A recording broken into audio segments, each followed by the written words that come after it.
Halo, halo, apa kabar Anda semua? Assalamualaikum warahmatullahi wabarakatuh. Masih dalam suasana Idul Fitri, ya 1 bulan loh kalau Syawal itu masanya, jadi masih boleh bermaaf-maafan. Masih mau silaturahmi boleh, mau apa boleh orang masa yang silaturahmi cuma KIB saja, karena hari ini katanya KIB itu mau menggelar silaturahmi kemarin pasca P3 mencalonkan Ganjar Pranowo gitu. Dan saya kira ini beda memang statusnya. Kalau dulu KIB memang didorong oleh Pak Jokowi itu mendeklarasikan Ganjar Pranowo gitu. Tapi bukan Ganjar Pranowo yang dideklarasikan sekarang oleh Ibu Megawati. Jadi saya kira hitung-hitungannya begitu ya, Bung Rocky yang akan dibicarakan hari ini. Iya, jadi ada dua Ganjar sebetulnya. Dua Ganjar ya. Menarik ini. Oke, lanjut. Ya. Ganjar yang sedang dipromosikan oleh Ibu Mega Hmm. dan Ganjar yang tetap ingin ditempeli oleh Pak Jokowi, kan itu Ya, ya, ya. artinya tuh. Hmm, hmm. Dan di dalam keterbelahan Ganjar itu makhluk-makhluk politik di sekitar Jokowi Hmm. berupaya mengirim calon wakil presidennya kan. Kan Ya, itu ya. jadinya kan. Jadi Hmm. sebetulnya kita nggak tahu nih Ganjar nanti akan ditempeli amplop siapa, amplop Sandi atau amplop Erik. Gampangnya begitulah daripada Oh ya, kita oke, berbuat. oke. Nah. Hmm. Kan ini kan calon wapresnya Ganjar harusnya soal amplop aja. Jadi pragmatisme itu udah betul-betul memuncak. Nah, kalau Pak Jokowi kumpulin lagi KIB itu pasti pembicaraan sekitar situ juga tuh. Hmm. Pasti kayak PAN akan ngotot, iya kita pro Ganjar, tapi Erik dong, bukan Hmm. Sandi. Demikian sebaliknya, P3 kita pro Ganjar, tapi Sandi dong. Sementara Sandi akhirnya juga kayak langain putus saja kan, nggak jadi Hmm. Hmm. diucapkan. Jadi semua kita tahu karena soal transaksi uang ini maka koalisi itu sampai sekarang uh, belum bisa disebut utuh atau bahkan potensi untuk pecah lagi itu. Jadi tawar menawar adalah ciri utama ketika Ganjar terpilih. Itu yang menyebabkan Ganjar juga bingung mau ngapain sebetulnya tuh. Hmm. Dan Hmm. kebingungan Ganjar itu terlihat di dalam kasak kusuk di antara faksi-faksi PDIP yang merasa siapa sebetulnya yang pantas jadi cawapresnya, sekaligus menganggap bahwa kalau cawapresnya dari kalangan oligarki, yang mending sekaligus saja diputuskan bahwa Ganjar itu bagian dari oligarki. Kan itu juga yang mesti dicegah. Kalau terbaca misalnya Erick Thohir atau Sandi itu pasti ada kaitannya dengan oligarki, dan musuh politik akan menghujani Ganjar buat ternyata Ganjar itu sekedar apa namanya, kalau istilah Rizal Ramli, KW2 doang dari Jokowi yang diasuh oleh oligarki yang sama kan, ya begitu begitulah. Ya, Dan ya, itu ya. itu akan jadi black campaign yang habis-habisan nanti buat Ganjar. Ya, tapi kan bagi PDIP juga saya kira tidak mudah ya. Kalau kemarin Ganjar itu diasuh oleh Pak Jokowi, mungkin PDIP udah tahu cara mainnya dengan Pak Jokowi. Tapi ketika urusannya dengan PDIP, pasti para pemodalnya juga mikir gimana nih ya hitung-hitungannya. Saya kira jadi soal kita tidak bisa nafikan bahwa oh di PDIP bisa mengajukan calon sendiri gitu. Tapi tetap saja soal biaya pemilu itu kan biaya yang cukup besar gitu. Ya itu yang dari kemarin kita terangkan. Kalau Ganjar diasuh oleh Jokowi, oligarki tahu berapa sih yang keluar udah fix kira-kira. Hmm, hmm. Kalau Ganjar pindah dia asuh oleh Nah, oleh PDIP mungkin ada paling minimal dua faksi di situ. Dua faksi hmm, ini akan meras dengan cara masing-masing kan. Jadi hmm, beratnya begitu. Jadi kita ini betul-betul kita hitungan kotor aja. Itu hmm, bisa jebol berangkasnya oligarki. Maka oligarki mungkin berpikir daripada jebol dan nggak ada kepastian juga tuh ya mending tahan aja. hmm, Waktu ditahan pembicaraan bisnis itu mempengaruhi juga Erik maupun Sandi yang ragu-ragu lagi kan. Jadi hmm. sebetulnya ini kayak orang udah ada di depan teller bank itu Oh, tiba-tiba tiba-tiba teler. datang, ya tiba-tiba teller sendiri di situ. Jadi bagian-bagian ini yang lucu dalam politik kita. Nah itu yang menyebabkan Pak Jokowi juga akhirnya bingung lagi mau diapain sebetulnya. Dia Ya. berupaya untuk memberi kesan bahwa Ganjar itu tetap dalam wilayah pengaruh dia, tetapi PDIP merasa ya kalau wilayah pengaruh Jokowi itu artinya kemampuan Ganjar untuk dikendalikan Mega juga berkurang dong. Padahal Hmm, Mega hmm, betul-betul ingin tadi udah di hostile takeover, itu artinya sepenuhnya di tangan Mega tuh. hmm, Nah, hmm, Jokowi masih berupaya nyicil-nyicil, ya Mega bilang ntar gue tepis juga tuh anak. hmm, hmm. Oke, tapi bagi Ganjar sendiri saya kira ini memang dilematis ya. Dia tahu bahwa tiket itu memang milik Ibu Megawati gitu ya, dan tanpa Ibu Megawati dia juga udah dipastikan tidak akan menang Pilpres. Tetapi kalau dia sepenuhnya dengan Ibu Megawati juga dia tidak akan dapat limpahan suara dari Pak Jokowi begitu kan? Iya kan?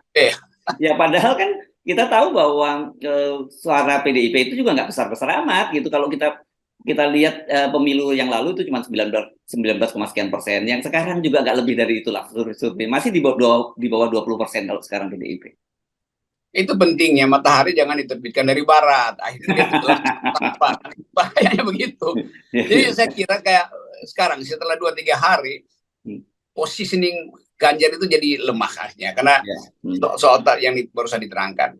Dalam pengertian itu kira-kira Puan udah dalam hati bilang, nah gue bilang juga apa kan Bu, ngaco kan jadinya kan. Jadi tetap justru oposisi dari dalam PDIP terhadap Ganjar justru membesar sekarang kan.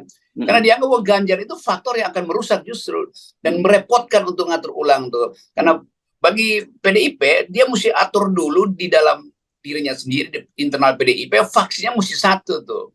Kira-kira gampangnya begini, kalau mengerampok satu pintu aja lah. Kalau nggak nanti kacau dong tuh oligarki, gimana membayangkan dananya masuk kemana-mana dan nggak ketahuan siapa yang pegang kan. Jadi itu soalnya tuh. Dan karena itu kita anggap bahwa keputusan Ganjar itu betul-betul keputusan yang konyol tuh. Nah kita mau kasih semangat pada Mbak Puan bahwa memang sebetulnya sejarah itu nggak boleh lepas dari Mbak Puan. Walaupun Mbak Puan elektabilitasnya turun, tetapi pada Puan Maharani lah orang kasih harapan itu. Kan naikin grade Puan Maharani sebetulnya mudah sekali itu. Kalau Puan punya ide yang cemerlang, dia pasti naik. Kalau Puan misalnya akhirnya memutuskan untuk beroposisi dengan Jokowi, pasti naik suaranya kan. Tapi kan Puan tetap mesti siksa karena mau lihat sejauh mana ketegangan antara Mega dan Jokowi itu bisa membatalkan pencalonan Puan kan. Dan ternyata terjadi itu. Ketegangan itu membuat Puan nggak jadi calon presiden.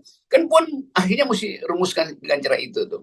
Jadi buat sementara saya mendukung Puan dalam pengertian garis ideologis pada Puan itulah yang pada akhirnya menyebabkan orang mungkin berbalik, ya udahlah balik lagi pada Puan tuh. Nah kalau Puan belum cukup sebagai calon presiden, walaupun secara ideologis dia kuat, ya mungkin dititipin aja ke Prabowo kan. Jadi balik lagi pada matahari terbit dari Hambalang.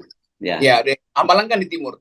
Di timur, ya Hambalang timur ya. Oke, tapi saya kira sebenarnya hitungan Anda logis ya, lepas dari Anda dukung Puan atau tidak, karena bagaimanapun juga PDIP itu kan kita mesti ulang-ulang terus ini bahwa keberadaan PDIP eksis sampai sekarang itu ada dua faktor Soekarnoisme dan kedua faktor Ibu Mega, begitu ya. Ketika itu hilang, saya kira orang di dalam internal PDIP sendiri juga khawatir, ketar-ketir dengan masa depan mereka sendiri juga. Gitu.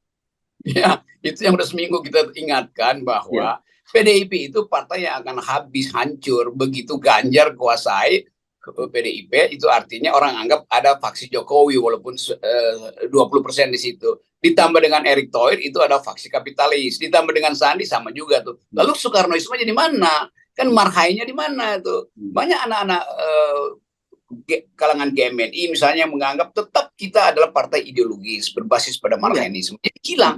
Nanti mereka mau kampanye mau dukung Ganjar dengan Erick, aneh juga kan. Ini kan dua makhluk yang sebetulnya nggak boleh tidur seranjang kan. Ganjar dengan Erick itu bagaimana caranya tuh? Erick datang dari tradisi mana? Tradisi uang. Sandi juga dari tradisi itu tuh. Jadi hal-hal yang semacam ini yang sifatnya ideologis itu yang kita pertahankan sebetulnya. Jadi justru kita mendukung PDIP supaya PDIP tetap tumbuh sebagai partai yang ideologis. Jangan karena pragmatisme satu periode aja lalu hilang partai itu. Bayangkan misalnya 2024 katakanlah Ganjar menang, tapi orang lupa lagi untuk mengingat bahwa Ganjar itu dan Erick, misalnya kalau pasangan dengan Erick karena kepentingan PAN atau pasangan dengan Sandi karena kepentingan P3, lupa bahwa di belakang Ganjar ada Soekarno, ada Megawati, di belakang Megawati ada Soekarno, di belakang Soekarno ada seorang Marhaen. Orang tanya, Marhaennya kemana ya si Marhaen? itu sebetulnya yang mau kita ingatkan. Bahwa PDIP satu-satunya partai yang sangat historis di Indonesia berbasis pada pemikiran bapak bangsa yang namanya Soekarno. Nah, lebih baik revitalisasi pikiran Soekarno daripada kasak-kusuk nyari capres yang akan membatalkan ide Soekarno untuk menghasilkan keadilan sosial. Itu aja poin kita tuh. Ini kita udah jadi ideolog PDIP pula hari ini. Oke. Tapi mari kita bicara ini pertemuan hari ini. Pertemuan hari ini pasti tidak lepas dari soal itu ya, karena pertemuan KIB maksud saya ya, yang nanti siang itu rencananya begitu, dan Golkar yang akan jadi tuan rumahnya. Satu kan jelas kita tahu posisinya yang sudah sepakat untuk mengusung Ganjar itu P3, tapi dia dengan paketnya Sandiaga Uno, sementara PAN dengan paket Erick Thohir.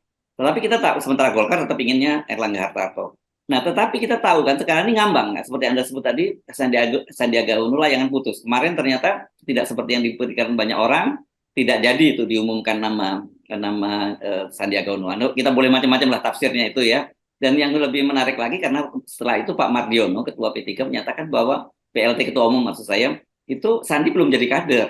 Loh, padahal dia sudah pamit dari Pak Prabowo kan gitu. Nah, sekarang justru posisinya berarti ini giliran PAN dong yang akan menguat gitu dengan cara begitu. Nah, kalau Pak Jokowi ternyata memang kan Pak Zul udah ngomong bahwa terserah Pak Jokowi, tergantung Pak Jokowi siapa maunya kemana. Jadi artinya nanti pilihan PAN itu bisa menunjukkan bahwa itu adalah pilihan Jokowi gitu.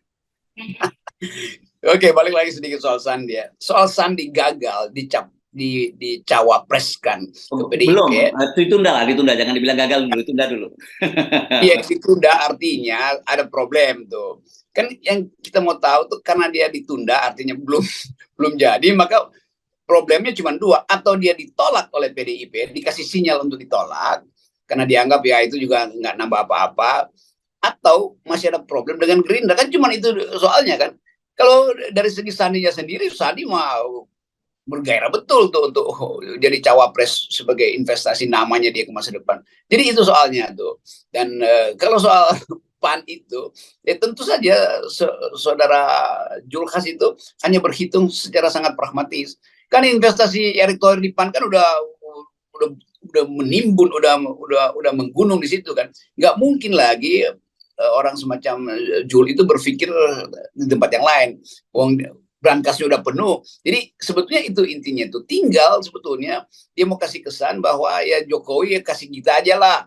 Tapi Jokowi juga berpikir tuh kalau dia kasih ke Jul itu apa yang Jul bisa tukar tambahkan dengan posisi itu tuh. Sementara Erick Thohir sendiri adalah orang yang ya pasti dicurigai Ibu Mega kan sebagai ya dianggap sebagai calok doang di situ, bukan membawa program tapi hanya membawa uang.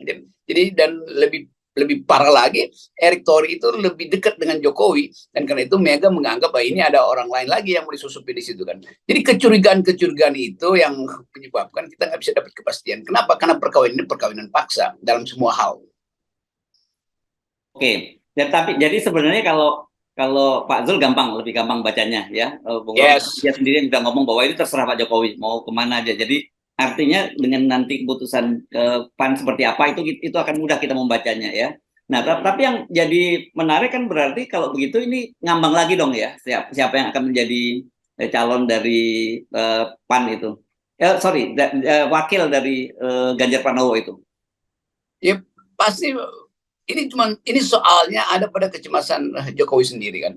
Dan bayangkan misalnya orang tahu banyak kasus yang melibatkan BUMN di mana Erick Thohir seolah-olah memperalat BUMN, dan itu akan dipakai buat black campaign nanti kan.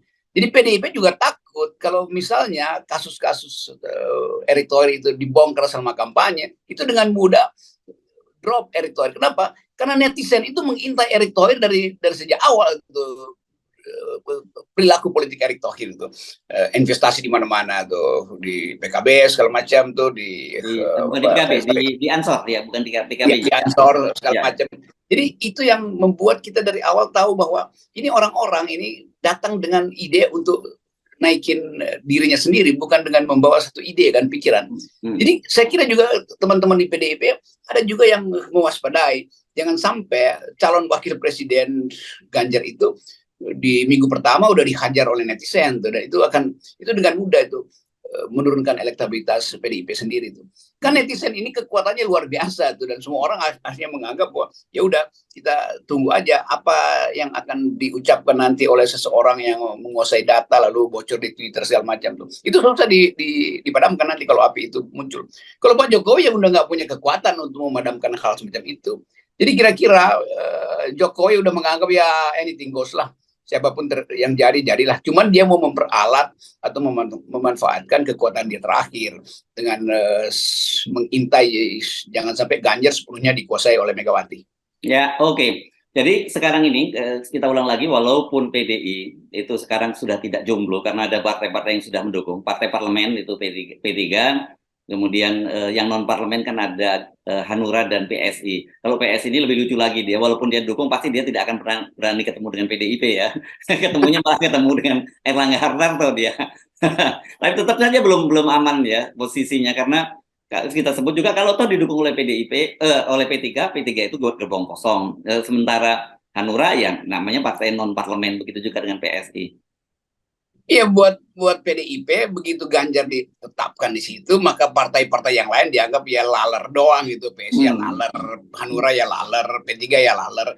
Yang bagi PDIP ini cuma mau cari posisi doang di situ tuh, nggak nyumbang apa-apa juga. Apa suara dari mana disumbangkan oleh PSI, suara dari mana disumbangkan Hanura, suara dari mana disumbangkan P3 kan? Dan tetap orang-orang PDIP tahu bahwa ini pavilion-pavilion kecil yang sebetulnya isinya tikus itu. Jadi sebetulnya kita tahu bahwa Mega sudah putuskan Ganjar, udah tinggal Mega yang tentukan cawapresnya siapa, udah nggak usah disodor-sodorin lah. Makin lama Mega makin kesel juga nih, Ganjar nunggu amplop kok nggak jelas-jelas tuh. Satu waktu mungkin Mega menganggap bahwa ya udah saya putuskan lagi ke Ganjar, ya gagal juga untuk mencari cawapres yang masuk akal kan. Kira-kira itu tuh. Dan Ibu Mega kan berhak sebelum bulan September, selama belum mendaftar ke KPU tetap harus dianggap belum ada capres dan calon wakil presiden. Demikian juga di pihak KIB yang lagi tetap Jokowi kasakusuk untuk nyari alternatif supaya dia masih bisa punya grip ke dalam perpolitikan hari ini. Yes, itu berarti matahari benar-benar kembali dari timur kalau ada terjadi perubahan. Kelihatannya begitu, matahari mesti dibalikin dari timur. Karena itu jangan paksa sesuatu yang secara alamiah udah terstruktur, tapi mau diacak-acak dengan pragmatisme politik. Jadi Ibu Mega sebetulnya tirakatan lagi deh buat menimbang-nimbang tuh. Dan sangat mungkin justru setelah kasus semacam ini timbul wisdom di PDIP, itu udah dibilangin Puan aja, nanti Puan bisa disuruh magang kemanapun itu, kalau nggak bisa elektabilitas tinggi. Tapi dengan keadaan sekarang ya makin kacau, matahari bisa terbit dari gorong-gorong nih. Oke, baik, terima kasih Bung Rocky. Tetap 0%, ya, kita aman Ya, semua ya. karena Thank you.